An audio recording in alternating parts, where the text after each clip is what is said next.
Welcome to On Democracy with FP Wellman. I am Fred Wellman, your host. My God, another exciting week in America, mostly focused on the judicial system and the failures of that, as well as the craziness.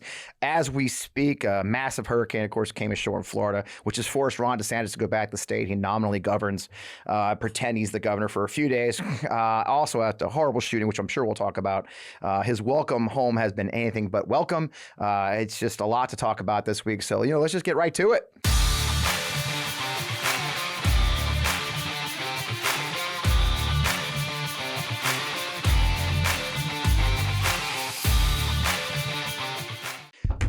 Welcome. As I said before, I am Fred Wellman, the host of On Democracy, FP Wellman. Welcome to the show. You're in the right place. If you're in the wrong place, that's cool. Just stay. You'll enjoy it, I promise. Anyway, Donald Trump's campaign announced they raised over $9 million since his mugshot came out. Okay, which is really something. At the same time, Morning Consult just released their weekly poll and shows Republican voters have actually solidified in their belief that Trump is the only person that could beat Joe Biden now.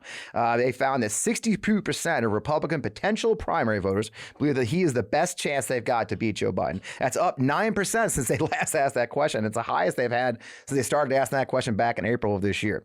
Now, sadly, just 13% felt that Ron DeSantis could beat him, and surprisingly, since a lot of people thought he would be rising, Vivek Ramaswamy has actually fallen 4 points, and he's doesn't pay just to be the nutter of the week, which we will talk about. Just all this goes to show the Republican Party has absolutely lost their minds. I've got just the guest to discuss that. So we welcome Rex Huppke's national opinion columnist at USA Today, where he occasionally writes mildly amusing columns in the news of the day. Before joining USA Today, he was with Chicago Tribune for an eternally long time of 19 years. Huppke started his working life as a chemical engineer. Before I wanted to mention, I don't usually read the whole bio, Rex, but you went to the University of Missouri, and we're shooting from St. Louis. So, it's our, go Mizzou, M-I-Z. One of Rex's greatest contributions to civil discourse and the good of the nation is his annual Insult-a-Columnist drive for local food banks across the country. I'm a proud member of Team Rex Steaks for 2 years running. We appreciate you, bro. I'm sure we'll talk about that later. Man, welcome to the show. It's so good to have you on here finally. Yeah, it's great to be here. Thank you so much. Been giving you hell for a couple of 3 years now, so it's good. I know. Yeah, this is years in the making. That's good. It is. It's finally happened. Let's just roll right into that first one, right? Trump indictment, mugshot, all the stupid commentary around that, right? They're literally trying to convince us a guy with 91 felony charges in 4 jurisdictions and a mugshot now is the best chance of winning the election. This is a country we have a history of guys falling out of presidential races from weird screams and bad pictures and tanks. I mean, isn't this all insane? It is. And I don't know how you feel, but I should be used to it by now. Yeah. Like I should be numb to this, but I'm not, man. When I saw the mugshot stuff, I was like, and we knew it was going to happen, right? We knew immediately, even before, weeks before it happened, he's going to market this. He's going to make money off it. Right. But still, to see people making the argument that, now he's got it. Take that, libs. Like, you just made him, unstoppable. And I'm like, what are we doing, man? I mean, it's 91. I mean, these are serious. 91. They're state, they're federal. A lot of it is stuff where we've seen a lot of the evidence against him. Yeah. And look, everybody's innocent until proven guilty, blah, blah. But you can't find somebody who doesn't have the 91. Well, that's the weird thing, like 50, right? Maybe. Yeah, and the way they're spinning it is just so mind-boggling. I think Jesse Waters, talk about, I talked to my garbage man, and he's black. Like they can't even. They can't. Their racism has become so reflexive at this point that they don't even really make an effort to try to hide it or anything. Yeah, the Jesse Waters thing was, I talked to my garbage man, and who we now have to assume is black because that's what he's talking about. Yeah. And, he said he's buying mugshot T-shirts for his whole family. I'm like, oh, shut up, man. I mean, come on. And there's a bunch of, I've seen that so many times now from various, everything from, sort of Fox News, your quote unquote mainstream pundits there to just far right complete nutters, babbling on about how, now he's now huge in the black community because of this. It's like, that's offensive on more levels than I can count. Yeah. And also just nonsense. I mean, it's just utter nonsense. Right. It's not based on any fact. And they try to spin, they're trying to spin some poll on Fox where it shows that he only got, 6% of the vote in 2020, but a new poll shows him getting 20% of the black support. And the kicker is the poll was literally says, I think the margin of error for black vote, so one of the things, as you know, with polling, often especially the black community in major polls that get all black, the black representation of polls is really low. So the margin of error for that segment of the poll is low. And in that specific poll they're trying to spin, I think the margin of error was plus or minus 9%. Yeah, almost 10. Yeah. Which is just insane. It's just the desperation of it, and it just kind of keeps on going. I mean, and on top of that, something I've been talking about as we talk about desperation is the desperation on the Republican side to try and save him now, right? I mean, you've got the House GOP just going crazy. Jim Jordan is going to launch an investigation of Fani Willis, MTG, Biggs, Gates, Ogles, Clyde, all are trying to investigate or defund the various judges, prosecutors, and officers. But I wanted to, did you hear about the Andy Ogles thing he filed 2 weeks ago where he wants to specifically defund paying just Jack Smith? Did you see that one? Yeah. But did you read the name? Yeah, I got to read the name. I got to read the name for our listeners. That's brilliant. The Andy. It is. I actually did a video about it. Andy Ogles yanking outlays for an unethical, ruthless enterprise that fraudulently impedes robust election debate act, or the You're Fired Act. Nah, we get it. Oh my God. I mean, good job, buddy. You're doing great. You gotta be fucking kidding me. I read that. I almost ruined my laptop. It's just the ridiculousness of it. And I don't know who they're trying to appeal to. I guess Daddy. They're trying to throw Daddy. I mean, do any of these have any hope? No, yeah. It's all nonsense. And I mean, there's been stuff written ever since they started proposing these things about, will a government shutdown stop it? Right. No, won't. The Justice Department stuff keeps going. The special counsel is already basically funded effectively. So it's just, it's so pathetic. And especially as a liberal type who's always, seen the GOP as the party of law and order, right? To see them, I mean, they're trying to defund everything, right? They want to get rid of the FBI, the DOJ. They want to, not pay Jack Smith. They want to undercut all of these prosecutors. Ron DeSantis is like, just tossing elected attorneys in Florida. I mean, it's very bizarre, and it smacks of desperation. I honestly, it's going to appeal to that hardcore base, right? Which, is easy. I mean, that's just throw red meat in their direction and, they'll be happy. Yep. But I don't think that, the key for Trump is going forward, assuming he winds up being the nominee, is gaining voters. And I just don't see any instance where he's gaining anybody at all. I mean, I think this sort of stuff bothers, the sort of the regular people who are normies. I call them normies. Yeah. Right. Yeah. Who aren't just like soaking in this stew of weirdness. So. Right, and I talk about that a lot. My partner in crime, Heather, her parents in their 80s. They're my focus group, and anybody who listens to the show knows about my 80-year-old focus group, which is two 80-year-old people who are just lovely human beings and lifelong Republicans. And while her father is much more embroiled in the Fox News world than her mother. Neither of them are on Twitter, by the way, so I'm sure they missed Donald Trump's interview with Tucker Carlson. And they're normal Americans. They are hardworking. Grew up in Nebraska. These are worked in industry for their entire lives. They're not the types going to go, well, what's 91 felonies? I mean, and the thing is, as we talked about a lot when I was at Lincoln Project for the general, we had to peel off 4 to 6% of his base for him to lose, which happened, right? That's kind of where he lost. I don't see them coming back. Do you see someone coming back at this point? I don't. And also you have 4 more years of young people entering voting age, which I think is, even if he was to gain a little bit of that back, it's going to get offset pretty quick because, when you have among many other things, you have a debate stage full of Republican candidates all denying climate change and that sort of thing, not to mention the abortion issue. Yeah. You're losing big time among younger voters. So yeah, I mean, It can still. I will never again say that Donald Trump can't get elected. There's that. Yeah. I've learned my lesson on that front, but it's a steep hill, that's for sure. And I don't see this farcical idea that the indictments help him I think is nonsense, because there are people who, are going to see that and just be like, oh, it's crazy. And it's honestly, it's such a missed opportunity.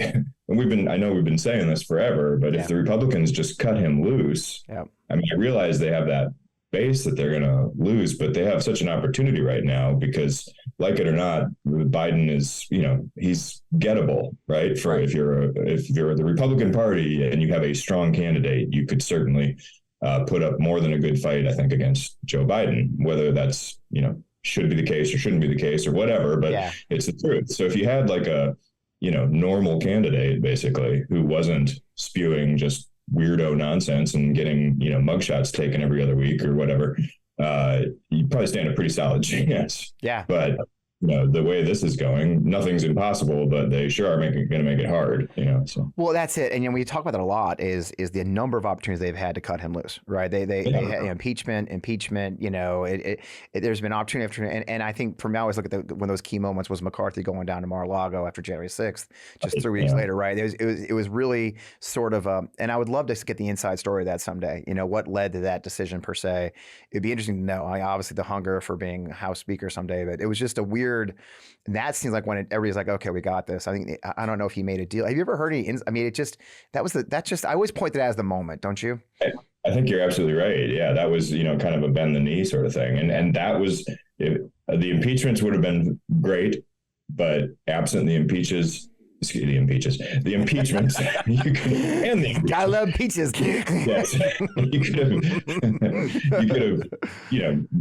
post January 6th, really at any point in that general ballpark, you could have jumped ship pretty damn quick, and you would have been on good footing, and you would have had time to recover that base. I mean, now I kind of get it. Like now, if they boot Trump for some reason, which they're not going to do, but if they did, hypothetically, you're losing 20%, maybe 30% even possibly of your base. Yeah. It's just going to be totally disincentivized. And that's a problem. If they'd done it back then, though, I think they would have had some time to recover. They could have focused more on Biden and had less of the Trump shenanigans to deal with. So, yeah, I don't get it. And I feel like, someday maybe we'll learn the backstory, or it may just be naked opportunism. They have this base hooked and they want to just keep pulling in money. They want to keep, them riled up and have that not suffer the pain of having to kind of separate from that base. I don't know, but I think you're spot on though. That was a moment where you were just like, okay, they're sticking with him. Here we go. And I think I think we ignore the money aspect way too much. There is money to be made into being in the far right, the MAGA chud world. I mean, look, he made allegedly $9.4 million in about 4 days. By talking about his mugshot, right there, you look at Marjorie Taylor Greene, you look at the others, then you look about the right wing extremism ecosphere, the Charlie Kirks, and there's money to be made in that world, and I think it drives a lot of this, but it's not all the inches, right? It is, and then there's the fear factor. I've actually heard that from electeds who talk to their Republican peers, and they're like, look, dude, I can't, not just, and it used to be like, oh, well, I'll get primaried. I honestly think there's a no shit fear factor. Like they're afraid. Oh, yeah, absolutely. Because we've seen. No, I mean, I haven't. It hasn't quieted me down at all. But fairly early on in the Trump era, the vitriol and the number of threats that I got, that sort of stuff, went like just through the roof. Right. And again, it didn't stop me, but it's in your head. You think about it. I'm not going to lie to you. You definitely you have that moment where you're like, well, do I want to say this? And I'm like, yeah, I'm going to say it, but yikes, you say it, you know what's coming. So and that's for me and, relative nobody. So, I mean, when you're a politician and people, really, you got people in your district, you've got, that sort of thing. Yeah, I believe that the actual fear, like physical fear, is a legit part of it, as well as just the money, the opportunism, the getting primaried, all that. Yeah, and it takes away, and we will keep laughing because, It's funny. Sometimes I've had people criticize the show because, oh yeah, you guys laugh about these very serious things. Like, look, one of the funniest jokes, the funniest laughs I ever had was when I got shot at in combat the first time. It's just you got to laugh at some point because we're all going to lose our minds. I mean, some of us and like you said, I came out very strongly against Trump early on, right after the POW comment about John McCain, and I went very public. Matter of fact, it popped as one of my Facebook memories not too long ago. Like when I really went like, okay, I can't keep my silence anymore. And I got to tell you, I paid a price professionally I had a business then that was focused on veterans issues, and these nonprofits were scared. Yeah. Because access is everything, right? They didn't want to miss a chance to get into the White House and see. And I joke about the Easter egg roll tickets. I mean, it really was weird. It was a very weird time, and it hurt my business very much. And then, of course, with Lincoln Project, there was a period, and I don't talk about it much. There was a period where, I installed cameras at every freaking door and inside because of the threats I was getting, like my address being published. Yeah. There was a time I lived right in the main street in Richmond, Virginia at the time, and like you could stand on the sidewalk and hi, and I was literally packing heat inside my house, which is the craziest thing. But that's where we work. But so I get it. And on that note, what of your columns? I say you were writing for 19 years. Now you're at USA Today. You've been to which column set the most off? Like, I'm just curious. It's a curiosity question. Off topic. Which of your columns? I mean, I'm sure there's one that like really sent things into the stratosphere. Well, actually, the thing that caused the most problems for me was one where I mentioned Alex Jones. Okay. The audacity. So I was writing about, if I remember right, this is a while ago, but if I remember right, it was Donald Trump Jr. made some awful comment about transgender kids. Right. And this was during the campaign in 2016. And I said, and I wrote a thing being like, look, you can't, the son of a presidential candidate saying this kind of crap this is beyond the pale. Like, this is just disgusting, and this is like Alex Jones paranoia. I got some reference to Alex Jones in there. So the column, I got a lot of blowback from Alex Jones enthusiasts, but then he read the column on his show, and then he had his producer email me to see if I would come on the show. And being a not bright person, I responded. I was never going to go on the show, but I responded very much. I basically said something like, no, never, not in a million years, not if he was the last person on earth, or and if I have to go now because I'm doing a deep investigation into like fluoride turning frogs gay or something like that. I read this real like snarky response back, and that set him off. So then he spent, I'm not joking, a half hour on his show going after me. And that unleashed the hounds of hell. I mean, Jesus. I have never gotten with threats just in every direction. Like, it was absolutely horrible.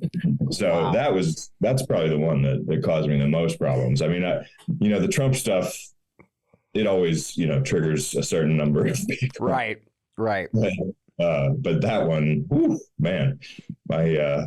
It's wild to be in the middle of it. I've had a couple of those instances, like when Don Jr. Retweeted me, or a couple others, and you're like, okay, this is great. You're like, okay, this is fun. You're getting every social platform you're getting threats on. Like, this is fun. And it's kind of funny because people come at me a lot even now and will say, oh, you don't know what it's like. I'm like, oh, sure. I mean, did you have your daughter's pictures plastered across Twitter and, with memes about your kids? I was like, yeah, trust me. I am well aware of what we face. I've had personal experience with it, and people, but I also tell people the wonderful thing about these people or these folks is they get disinterested. They move on to the next target pretty quick, right? It's like, they just can't keep, it's all ADHD, I think. Yeah. Oh yeah. It burns out fast. It burns out real fast. That's for sure.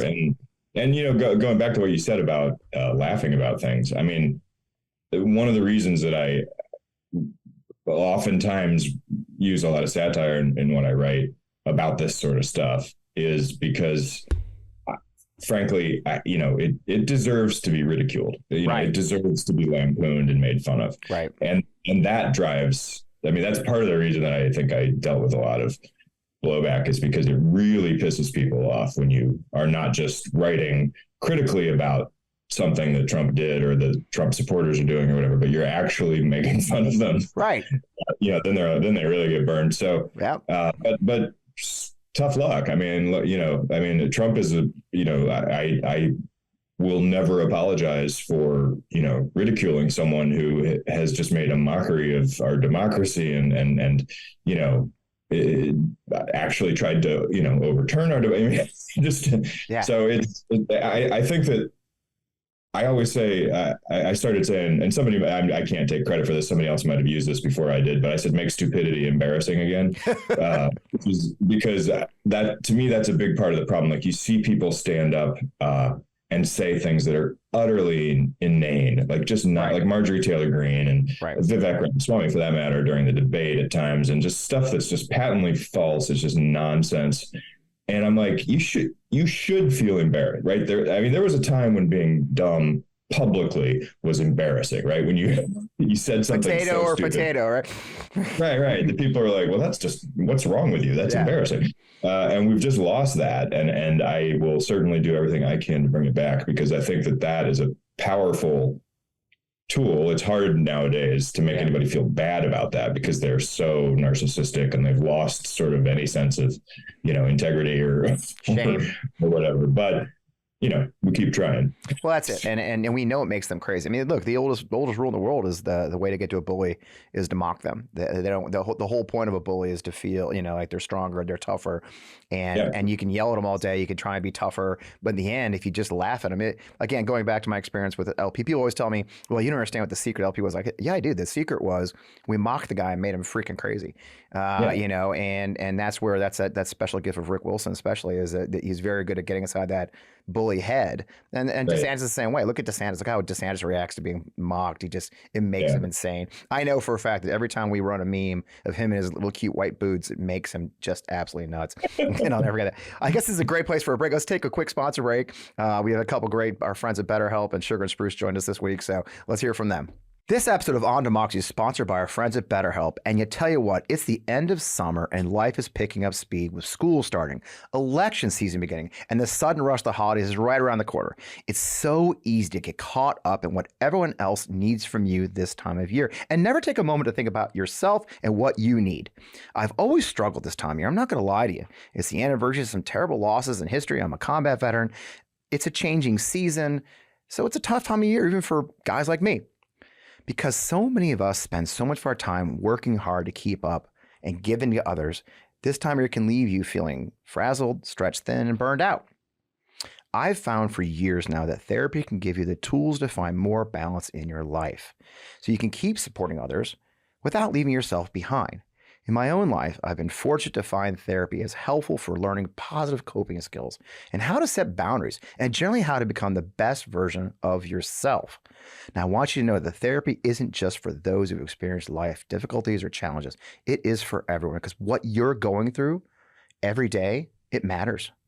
If you're thinking of starting therapy, I highly recommend you give BetterHelp a try. Now, it's entirely online, designed to be convenient. It's flexible and suited your schedule. I started my own therapy journey online, and it changed my life. With BetterHelp, you just fill out a brief questionnaire to get matched with a licensed therapy, and you can actually switch therapists at any time for no additional charge. Find more balance with BetterHelp. So visit betterhelp.com/Fred today, and you'll get 10% off your very first month on BetterHelp. That's BetterHelp, HELP.com/Fred. Give it a try today. And again, thank you, BetterHelp, for being part of the On Democracy family. This may shock you, but I'm a bit of a fan of good quality bath and body products. So I'm excited to introduce you to Sugar and Spruce. It's a woman and family owned and operated small business. It's all about making your bath time routine feel like a treat. At Sugar and Spruce, they believe that indulgence and self-care can go hand in hand. That's why they craft their products with the philosophy of fun, all while keeping them oh so good for you. It's all about finding the perfect balance, like a foam party for your senses, without any harsh chemicals or nasty preservatives. And guess what? They've got a little something for everyone under their umbrella. That's right, ladies, gentlemen, even the little ones can enjoy the magic of Sugar and Spruce bath products. It's a bath time extravaganza for the whole family. So, look, whether you're a bath aficionado, a bubble enthusiast, or just someone who wants to add a sprinkle of joy to your day and have a great start, Sugar and Spruce has you covered. They got bath bombs that sizzle, bath salts that transport you to a serene oasis, and handcrafted traditional soap, which I just love, to make your skin feel fresh and clean, as well as a line of products just for men. Support a women and family-owned business. A family, you might even recognize the name when you check it out. And treat yourself to some blissful bubbles today. Now, head over to their website today at sugarandspruce.com and give yourself the gift of indulgence by entering the code FRED, and you'll get 20% off your first order. That's right. If you shop online and use code FRED at checkout, you'll get a whopping 20% off your first order of handmade bath and body products straight from Fredericksburg, Virginia. That's Sugar and Spruce, SPRUCE.com. Sugar Spruce bath products, where the everyday routines become extraordinary treats. And we're back, and I'd like to pull that thread. You mentioned the name, the loony of the week, Vivek Ramaswamy. He really, his debate performance, and he's really interesting to me. It's kind of like RFK, by the way, in which I actually made a joke that kind of went viral the other day that, you notice we're hardly hearing about RFK Jr. anymore because he's been out loonied, and so now Fox is like, oh, we got a new one. But he's that classic gaslighter. And if you've ever, I don't know if you've ever been to like a crypto conference or one of these fintech conferences or any kind of entrepreneur conference, you see these guys on stage and they're talking fast about their incredible, we're going to, they get all the buzzwords, we're going to re-energize and rebuild industry, and it's all just a string of bullshit, and it's so convincing. And the stuff he says, and it's climate change is a hoax. I'm not bought. It's just crazy. And then the guy is a unique character. What is he though? I know you kind of wailed on him a little bit too. He's slick. He is like. There was a column, I think it was in the Washington Post maybe the other day, comparing him to the Music Man. Yes. Yes. Selling great. Trouble with a capital T and it rhymes with P and that stands for cool. It's that patter. He has like that. It's like, I think crypto's he's like a crypto dude patter that is like where he just overwhelms people, I think. And he's, he seems lively, he's energetic. He seems like he acts like he knows exactly what he's saying. And you see these interviews too, where like he gets caught, denying something he said. And they're like, well, no, we have the audio. And he's like, no, that's not, they misinterpreted. Like he's Trump-like in his ability to just BS his way through anything. Like, there is no fact that's going to get in his way.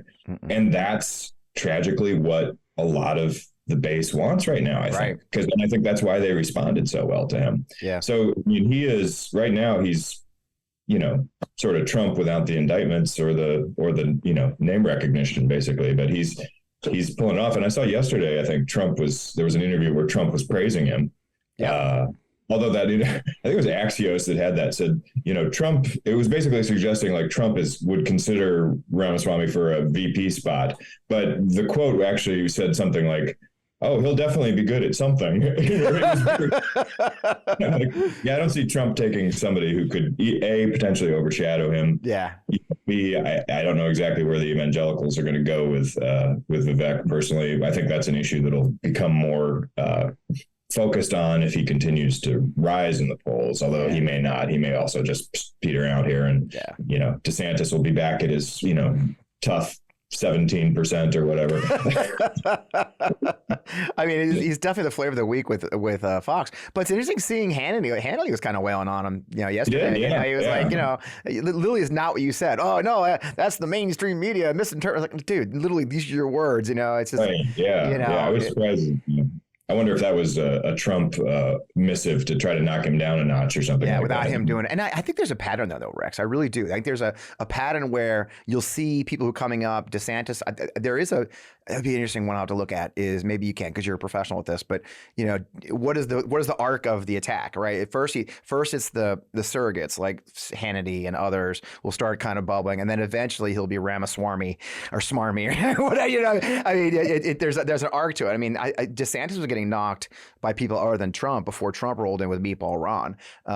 It's just a matter of time when he starts getting double. If he ever gets to 20%, here come the nicknames and he's done. Yeah, yeah. Although I don't see how what did he call during the debate? He called Trump the greatest president of the 21st century, whatever, or something. Yeah. I'm like, all three of them. Right. Yeah. I'm also like, what are you vying for here, buddy? Like, I mean, just that maybe that I don't know. Something in the my gut, honestly, because he is all about making money, is something in the financial world. FTC. Who knows what he want. Treasury. But again, and then DeSantis. DeSantis came out of that debate looking like a complete chucklehead, with the smile thing. And I mean, he just, the guy can't help not making himself a meme of himself every time. And then of course the tragic, and we cannot joke about that the shooting in Jacksonville. I've got family in Jacksonville. I love Jacksonville, Florida. Just a horrible, horrible shooting. And so now he's returned to his state now we've got a hurricane blowing through right now. And it just seems miserable to be there. And he was welcomed with open arms. I don't know you've seen some of the memes, I mean, holy cow. I mean, it's just hatred. Did you see Casey speaking in South Carolina, though? Yeah, I did. And I don't know what it's like because she spent what I saw. I can't remember how long it was. It was a good 4 or 5 minutes talking about their kids. Yeah. And how annoying their kids. Yeah. Yeah. They draw on the walls of the governor's mansion. That's definitely what I'm looking for. My kids, they suck. Platform. What the? So off-putting, and they're so off-putting, and that's her desperate attempt to see human to him. And what's weird too is she was the TV personality. I mean, in theory, she's got I think I don't understand why she talks about the stuff she talks about, but I mean, delivery wise and affability wise, she's a million times better than he is, which isn't necessarily saying much, but she's certainly a much smoother communicator and more natural communicator. But every time I hear her talk, she's talking about these kind of inane things which are clearly trying to humanize him, but not do it.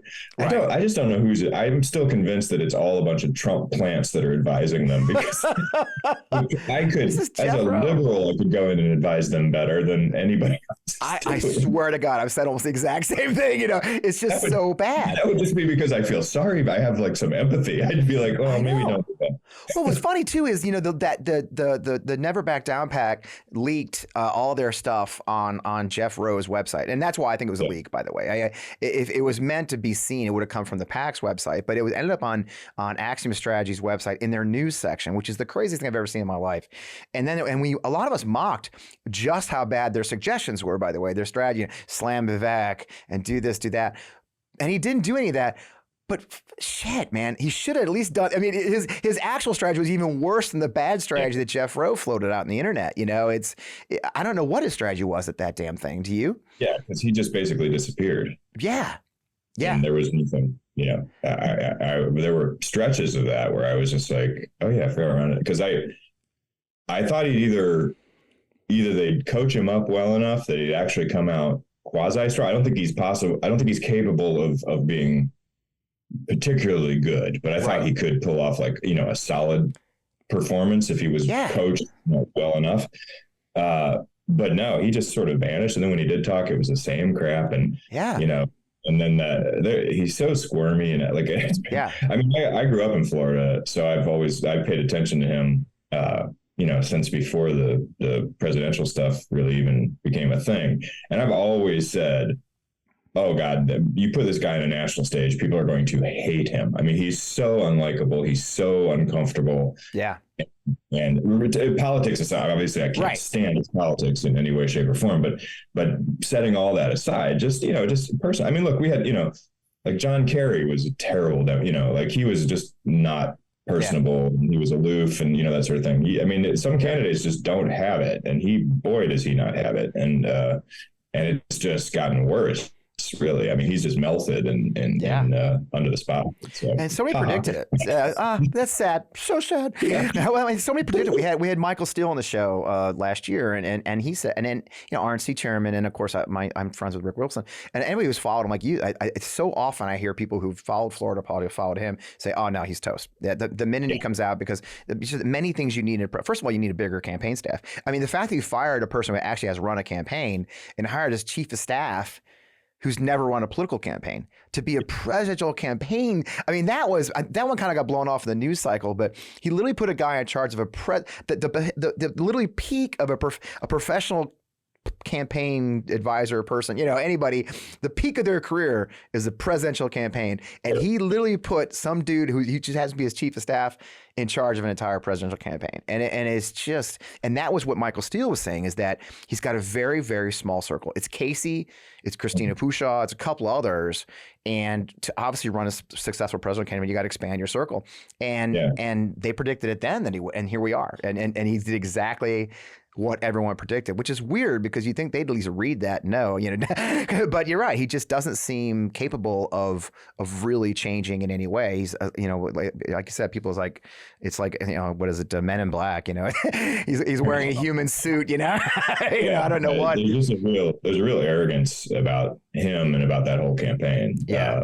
They clearly are not taking anybody's advice. They are not accepting, that things aren't going well, where their flaws are, and all that kind of stuff. And even just, just the initial plan, which clearly was to be worse than Donald Trump, meaner than Donald Trump, more cruel than Donald Trump. Why would you do that? That just makes no sense at all. Even if you harbor those desires, you campaign in a different place and create a lane for yourself. And then if you want to turn into a meanie later, then fine. But, that's just a weird choice. Anybody who thinks they can be the next Trump there isn't a next Trump. He is a very unique figure. Yes. Yep. We said a lot here on the show about how, and I think every week I say it, Matt probably should tell me not to say this anymore, but we've had a couple of guests who've said, he reminds him a lot of the old Catskills comedians. I think one of our guests, said Trump, he knows how to read a crowd. I saw an interview with Mel Brooks recently in his younger days. And Mel Brooks tells a story when, he started out, he was doing that comedian, the stand-up act at the nightclubs in the Catskills, the old days, the insult comic routes. And it made him a better comedian because he was very good. He could read the crowd. If a joke didn't land, you knew it right away. And in many ways, that's Trump. Trump can read a crowd and say, okay, that worked and that doesn't work. And he tests stuff out. Jeff Charlotte is an author of a book called, I don't think I have it up here, unfortunately. Jeff Charlotte called The Undertow, about the slow Civil War. And he attended a bunch of Trump rallies. And he talks about how having attended so many, and he stays in the crowd. He doesn't go to the media section. And he can see how Trump is testing lines. And if it doesn't work, you don't see it the next rally. He changes it. And Ron DeSantis isn't like, most of the politicians aren't like that. They've, like you said, they recruit, they rehearse, they have their lines. Everybody up there was spitting out lines. Maybe Chris Christie probably is the one who flexes the most, but they had all, I've done debate prep for candidates. Those attack lines are actually written, they really are. Here's your attack line. Use it then, and a good candidate can do well. My friend Marcus Flowers did a great job with Marjorie Taylor Greene of, we said, just punch her early, and he got her in the very first question. And, but DeSantis didn't do any of that. He didn't scuffle. He didn't, he just never got off his talking points. And it's kind of that the weird talking point, though, that I found the most striking and is actually disturbing and takes us to a more serious topic is that story of the fetus in a pan, the woman who survived abortions. And I don't know if you saw the story. Jezebel did a story, I think, this week where they really went into it. That actually the truth was it was a coat hanger abortion. This woman's from the 1950s. Her father was the first one to try and stop the birth of her mother. It's actually a tale of why abortion should be legal, safe, and accessible. That was so bizarre. And that just, again, that was one of those things that just sort of threw everybody, the pan and just the way it was described is you're like, what the hell are you talking about? Right. Like nobody, it was not a broadly familiar enough story for anybody to get it. And it almost didn't sound quite believable. Yeah. Probably because it's a thing that happened one time, 50 plus years ago, it's just, it was bizarre. And, of course, then it sets up for, the fact check. Right. And people, the story, which, as you said, it just is making It was dismantled the case that he wants to make. I don't think so. Yeah, it was weird, and I don't know if he's told that story before, but it was such a failure. But we go into the seriousness of things, right? The hate crimes are rising, diversifying. It feels like, I had Michael Harriot in the show a few weeks ago, and I said that it was, and Michael Harriot by the way, folks, if you're not reading his stuff at the Grio or anywhere, you're really making a mistake. But I said to Michael, I felt like this was the last gasp efforts, this violence and the Civil War threats of white majority rule. And man, I got to tell you, Rex, he straightened my ass out. I mean, he came at me. He's like, no, we said that in 1866. We said it in 1910. We said it in the 1960s. It's the last gasp. It's never been the last gasp, Fred. And he basically put me in my place. Like, that's people like you think that, but people look like me know better, And how do you? And you've had the threats. You have a national perch now. You've been writing for 20 years. How do you see this moment? I mean, it feels like a very, very dangerous moment. I mean, where's your head on this? Yeah, this is the thing. So the obviously the rise in hate crimes. It seems that that's, you can't ignore it. It's real. Too. Like, I mean, we should, anybody who thinks there's a mystery as to why it's happening is not paying attention. Right. And I think the blame should go squarely on the people who are riling up the often unstable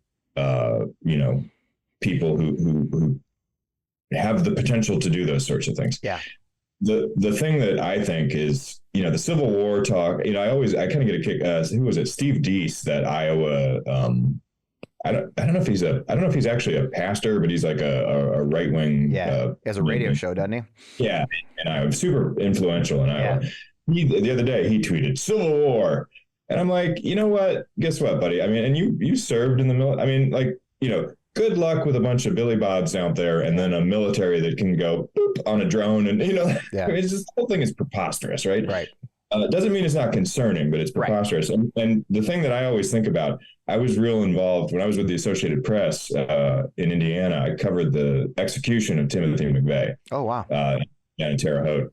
And so in the lead up to that, I wrote a ton. I was like knee deep in the whole Oklahoma City bombing, everything that had happened and the militia movement that led to it and that sort of stuff.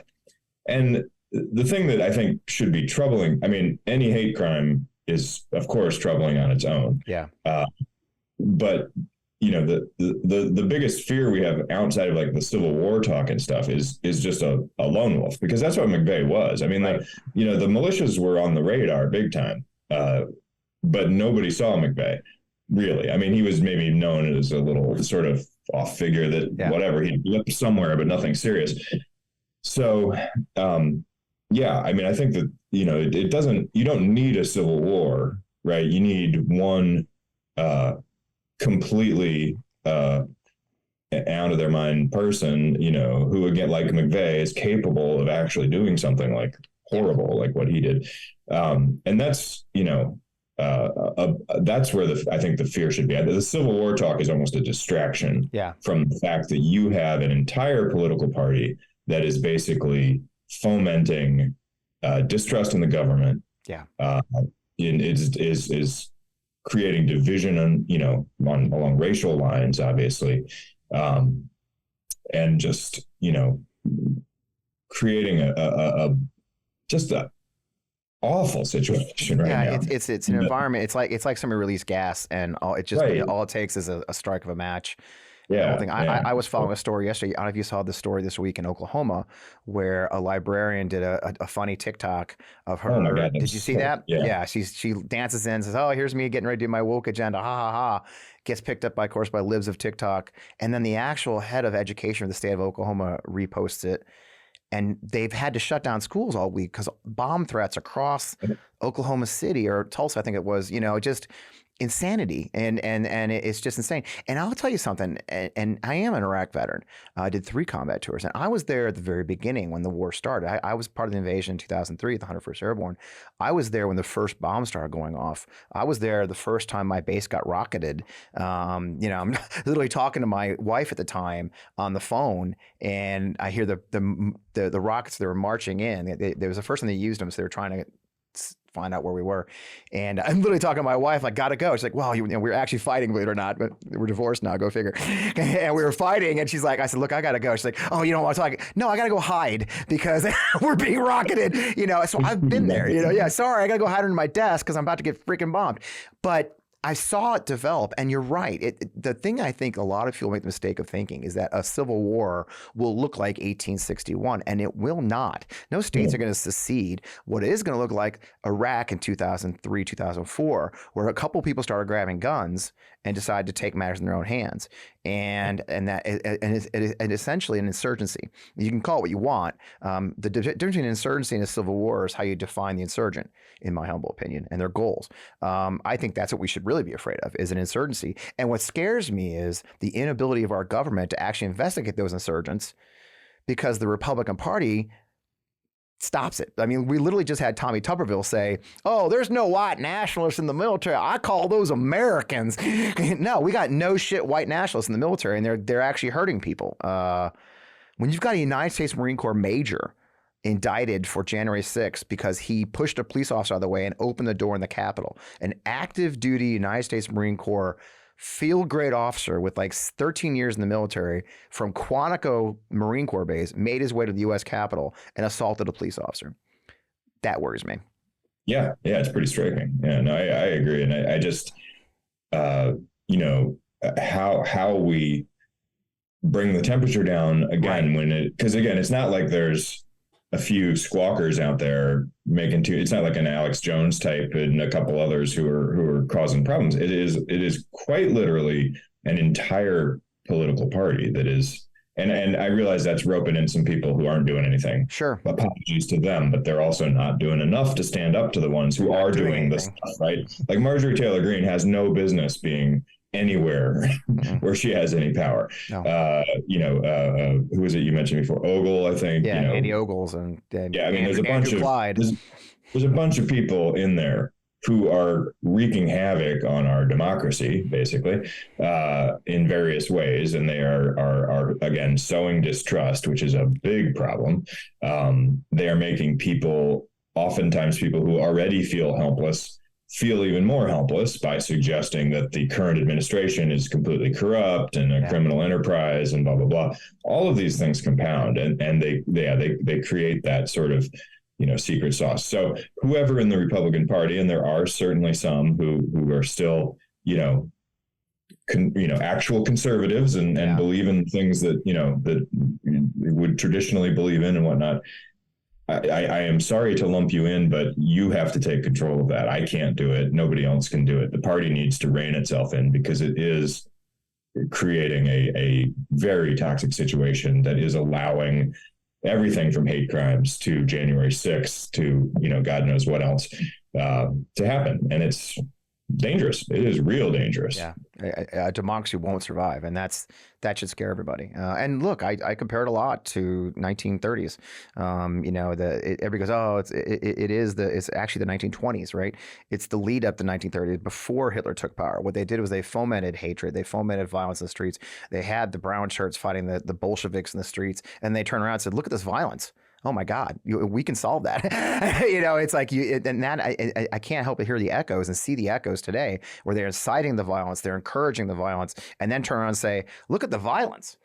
You know, and you live in Chicago. You live in Chicago. It's a constant subject of Chicago. I live in Missouri. There was a great story today in Bloomberg from my fellow Anita on the show, and talking about how states are actually attacking their own cities now. And here in St. Louis, they're constantly talking about the crime problem in St. Louis. At the same time, taking away all the ways to control guns. You know, so we're flooded with guns. You know, cutting money to the. You know, it's an assault on the people that live here, and they're using it to foment that violence, and then go, oh my God, look at the crime. It is a death loop that can't be worked. Well, I really appreciate this conversation. Now, tell me something. Most important thing I want to know: are you going to do?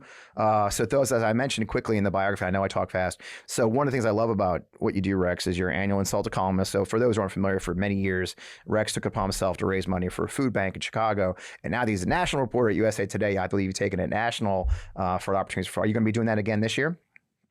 That's my plan. Yeah, we haven't actually. It hasn't been formalized yet. Still but early. Actually, I'm glad you bring that up. I should probably start looking into that. Get to work. The Insult-a-Columnist holiday food drive, a tradition like no other. Yeah. But that was just, and the whole idea behind that too was a way of like trying to redirect all the hatred and stuff in a way. It's like, hey, look, if you hate me, how about you donate to this food bank and see if we can actually do something good. And I'm like putting it out that way, it's democracy in action, right? Right. I mean, if the people that hate me donate, you can donate under Rex Rocks or Rex Stinks. If Rex Stinks wins, then hey, I stink. I'll write a mean column about myself, just try to level things out. But yeah, I was really happy when I got to USA Today and they let me continue that and everything. So hopefully we will. Yeah, it's always a nice way to end the year, at least. And also, not for nothing too, it's a reminder that, we hear all the hate, we hear all the chatter and the meanness and all that sort of stuff.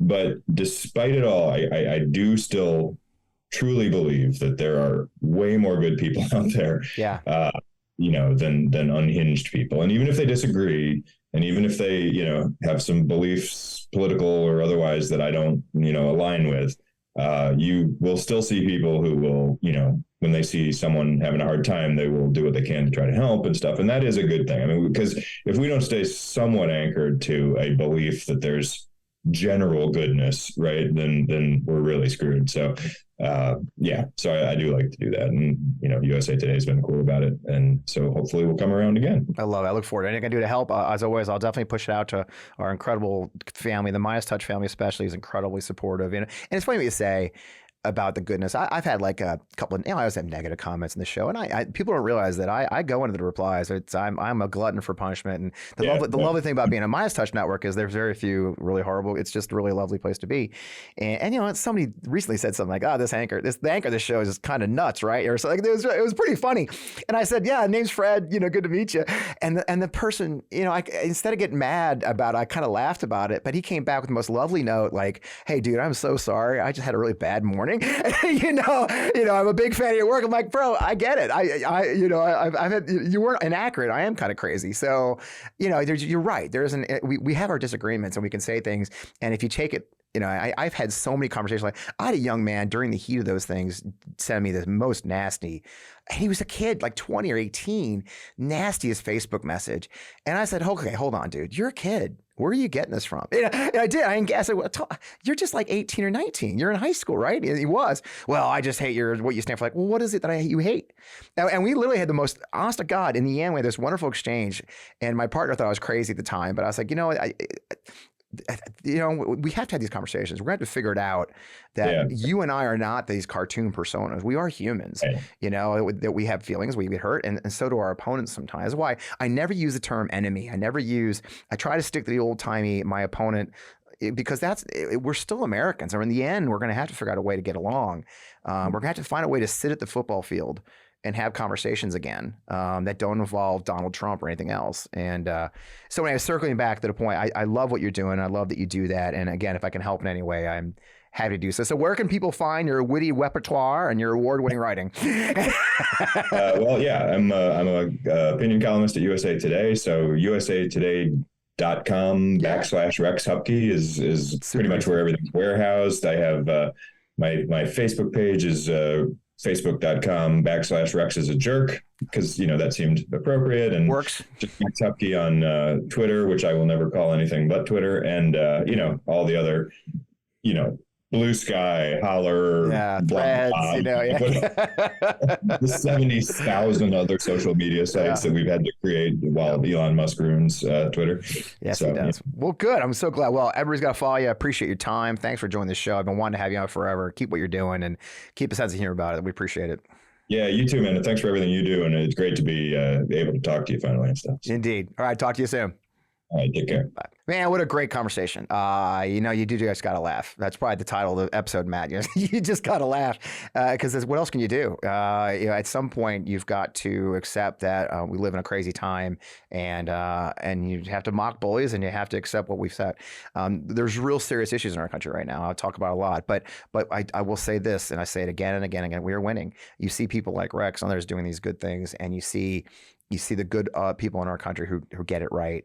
So it's easy to fall into despair. It's all if we believe we're losing, but I don't believe for 1 second. I believe that we're on the right side of history, and as my friend Alex Vindman wrote in his book, here right matters. It's right here. Here right matters, and I believe still that here right matters, and that will win.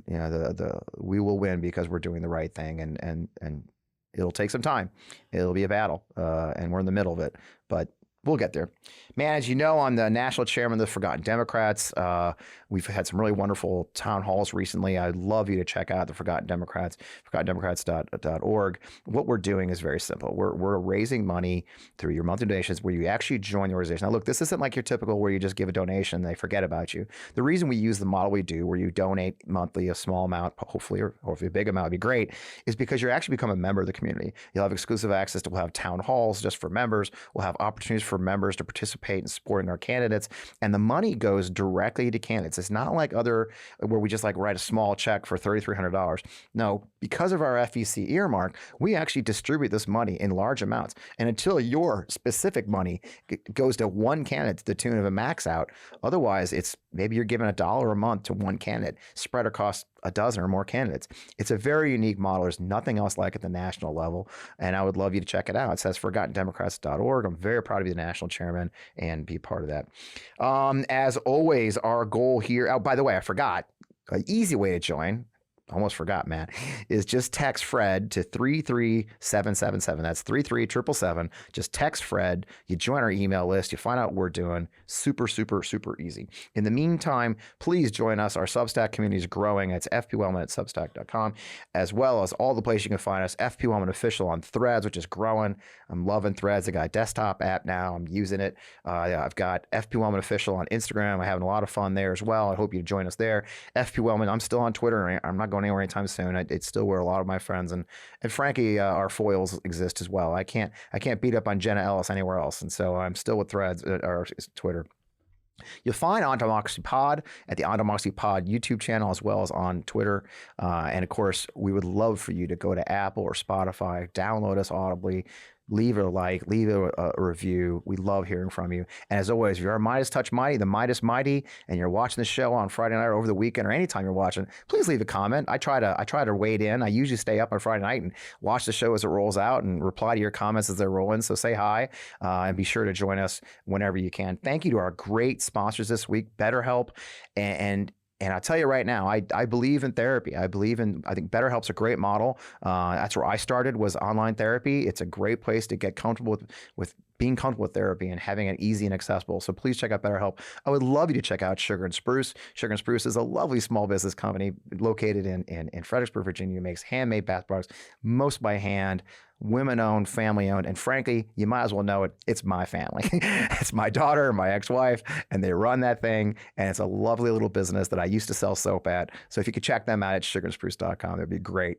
As well, all of our other sponsors that join us each week. So thank you for everything you do. As always, our friends at Vi Media, our home here at Half Coast Studios in beautiful Creve Coeur, Missouri, are the great digital marketing firm you can trust. So with setting all that, be sure to join us every week. Be sure to join the MeidasTouch Network so you can see when I do my little hot takes and videos. I got a new one coming out today. We'd love you to watch those. We've hit, I didn't tell Matt. By the way, guys, you're here to hear the news. We hit 15 million views this week, Matt. 15 million views in 4 months. 15 million views in 4 months. Thanks to the Meidas Mighty on the MeidasTouch Network. It's such a thrill and an honor. I can't thank my friends, Brett, Jordy, and Ben, for letting me be part of their family, be a part of the MeidasTouch family, and all my fellow creators. It's a great place to be. Having said that, thanks for joining the show. We will see you next week.